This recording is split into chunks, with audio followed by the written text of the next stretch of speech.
Hi welcome back to Rama Reddy maths academy. ఈ వీడియోలో మనం ది మోస్ట్ ఇంపార్టెంట్ ఇది statistical methods for data science వాళ్ళకి కావచ్చు అండ్ ప్రాబబిలిటీ స్టాట్స్ కొన్ని యూనివర్సిటీస్ వాళ్ళకి ప్రాబబిలిటీ స్టాట్స్లో ఉంది అండ్ కొన్ని యూనివర్సిటీస్ వాళ్ళకి మ్యాథమెటికల్ అండ్ ఎంఎస్ఎఫ్ అని ఉంటుంది, అందులో ఉంది స్టాటిస్టికల్ ఫౌండేషన్.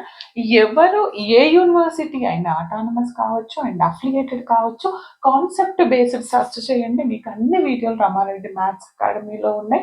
అతి తొందరలో ఎస్ఎండిఎస్ వాళ్ళకి కూడా నేను playlist and how to pass post చేయడం జరుగుతుంది.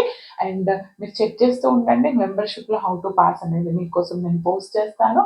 ఇక్కడ ఫస్ట్ ఆఫ్ ఆల్ మనం దీనికంటే ముందు మ్యాక్సిమం లైక్లీహుడ్ ఎస్టిమేటర్ అంటే ఏంటిది, దాన్ని ఏ విధంగా అప్లై చేయాలి, what are the assumptions and what are the properties అని ముందు వీడియోలో చూసాము. దాంతో పాటు బైనామియల్కి ఎంఎల్ఏ ఎట్లా అప్లై చేసాము అండ్ నార్మల్ డిస్ట్రిబ్యూషన్కి కూడా ఎలా అప్లై చేసామనేది నేను ముందు వీడియోలో చాలా చాలా క్లియర్గా చెప్పాను. ఆ చూడకపోతే ఆ వీడియోస్ డిస్క్రిప్షన్లో ఉంది, మోర్ క్లిక్ చేయండి, అక్కడికి వెళ్ళి చెక్ చేసుకోండి బేట. This is the second method in our point estimation. ఏంటది? Method of moments. మరి మెథడ్ ఆఫ్ మూమెంట్స్ని ఏ విధంగా సాల్వ్ చేస్తాము అనేది నేను ఇక్కడ క్లియర్గా ఎక్స్ప్లెయిన్ చేస్తాను. దీని తర్వాత ప్రాబ్లమ్ సాల్వ్ చేద్దామంటే ఏంటంట, this method was introduced by Karl Pearson. ఇది మనకు కోరిలేషన్ రిగ్రెషన్ లో కర్ల్ పియర్సన్ కోరిలేషన్ కోఎఫిషియంట్ ఉంది కదా, అతను ఈ మెథడ్ ఆఫ్ మూమెంట్స్ ని ఇంట్రడ్యూస్ చేయడం జరిగింది. మీకు రాయమంటారండి, just describe about the method of moments and write properties ఉన్న వాళ్ళైతే ప్రాపర్టీస్ రాయండి, లేదంటే రైట్ ప్రొసీజర్ అని అడుగుతారు. కాబట్టి ప్రతి ఒక్కరికి MLE procedure, MLE properties and method of moment యొక్క ప్రొసీజర్ తెలిసి ఉండాలి. ఓకే, అండ్ ఏంటంటే ఇక్కడ x1 x2 xn are the random samples drawn from the population with parameter theta.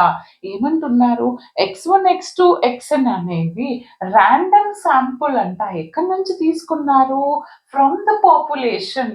ఈ పాపులేషన్ యొక్క పారామీటర్ ఏంటంటే ఇక్కడ θ1 θ2 θk, అవి పారామీటర్స్ అయితే అక్కడి నుంచి మనకి ర్యాండమ్ శాంపుల్స్ ని కన్సిడర్ చేసి what we have to calculate here అంటే theta. Here theta is the unknown. ఏదైతే మనం క్యాలిక్యులేట్ చేస్తామో దాన్ని టీటా క్యాప్ తోని రిప్రజెంట్ చేస్తాము.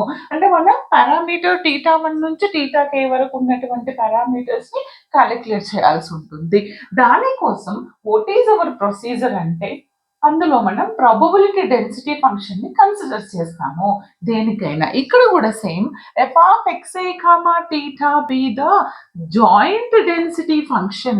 అక్కడ మనం ప్రాబబిలిటీ మాస్ ఫంక్షన్ తీసుకుంటే ఇక్కడ జాయింట్ డెన్సిటీ ఫంక్షన్ తీసుకుంటాము విత్ k పారామీటర్స్. ఏంటవి? θ1 θ2 θk. అయితే మనం ఆల్రెడీ, మీరు కనుక స్టాటిస్టిక్ బేసిక్ వాళ్ళైతే కనుక మీకు తెలిసి ఉంటుంది ఏమంటుంది, నాన్ సెంట్రల్ మూమెంట్ ఎక్కడి నుంచి తీసుకుంటాము, ఆర్త్ మూమెంట్ అనేది.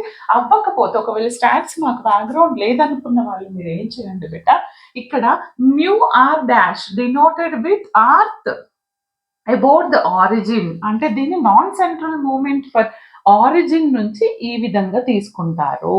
ఏంటంటే non central mu r dash ని కన్సిడర్ చేస్తాము. It defines minus infinite to infinite x power r f of xi, θ with respect to dx.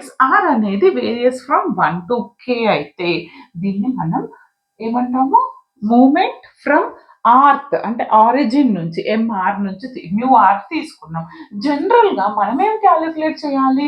If you want to calculate θ1 అంటే θ1 రావాలి అంటే యూ షుడ్ క్యాలిక్యులేట్ μ1 డాష్, θ2 అంటే μ2 dash, right? అంటే in general it will be the function of the parameters. అవునా? అంటే θ1 కి function μ1 అవుతుంది, θ2 కి ఫంక్షన్ μ2 డాష్, θk కి ఫంక్షన్ μk డాష్ అవుతుంది. అయినప్పుడు ఏంటంట, the method of moment consist of solving k equations in terms of this, then the method of movements theta cap, theta so on, theta k cap are the required estimators. అంటే మనము non central moments μ1 dash μ2 dash so on అన్ని find out చేసిన తర్వాత final గా will get our unknown parameters, that is θ1 cap θ2 cap. అవునా? అవి వస్తాయి. This is our required answer. ఈ విధంగా మనం ప్రొసీజర్ యూజ్ చేసి మెథడ్ ఆఫ్ మూమెంట్స్ ని సాల్వ్ చేయాలి. ఒకవేళ మీకు వచ్చు అనుకుంటే కమెంట్ చేయండి, రాదు అనుకున్న కమెంట్ చేయండి, ప్లేలిస్ట్ కావాలనుకున్న కమెంట్ చేయండి. నెక్స్ట్ వీడియోలో మోస్ట్ ఇంపార్టెంట్ అప్లికేషన్స్ దీన్ని చెప్పడం జరుగుతుంది. ప్రాబ్లమ్స్ ఏ విధంగా ఐడెంటిఫై చేయాలి, ఏ విధంగా జాయింట్ డెన్సిటీ ఫంక్షన్ తీసుకోవాలి, ఏ విధంగా దానికి non central moments find out చేయాలనేది నేను చెప్తాను. చాలా చాలా క్లియర్గా చెప్తాను. వీడియోని ప్రతి ఒక్కరికి షేర్ చేయండి బేటా. All the very best. Thanks for watching.